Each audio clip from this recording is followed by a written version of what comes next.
Hi guys, welcome back to our channel lovelies world. కొత్త విషయాలు ఎవరైనా ఉంటే సబ్స్క్రైబ్ చేసుకోండి. ఈరోజు నేను మీకు ఏం చూసినానో తెలుసా? పన్నీర్ బుర్జీ చూపిస్తున్న. ఈజీగా చేసేసుకోవచ్చు, వంట రానోళ్ళు కూడా చేయొచ్చు. ఈ కర్రీ కట్ చేసి పెట్టుకున్న ఆనియన్స్ వేసుకోండి, ఆయిల్ పోసి చిన్న చిన్న పన్నీర్ ముక్కల్ని కట్ చేసుకోండి, బాగుంటుంది టేస్ట్.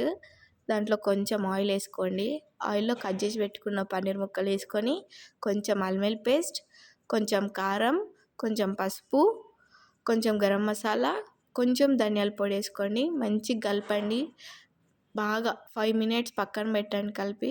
దాంట్లో వేసినాం కదా, దీంట్లో జస్ట్ కొంచెం కొంచెం పసుపు, సాల్ట్, కారం అంతే. సన్నగా కట్ చేసి పెట్టుకున్న టమాటో ముక్కలు వేసుకోండి.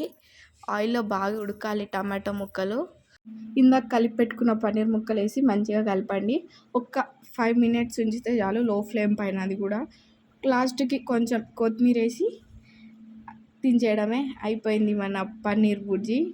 టేస్ట్ చాలా బాగుంటుంది, ఒకసారి ట్రై చేయండి. ఎప్పుడు పన్నీర్ బటర్ మసాలా, పన్నీర్ కర్రీ, ఇది కూడా ఒకసారి ట్రై చేయండి. పన్నీర్ బుర్జీ సూపర్ టేస్ట్ ఉంటుంది. నేనైతే టేస్ట్ చూస్తున్నా, చపాతీతో, రైస్తో, అన్నిటికీ చాలా బాగుంటుంది.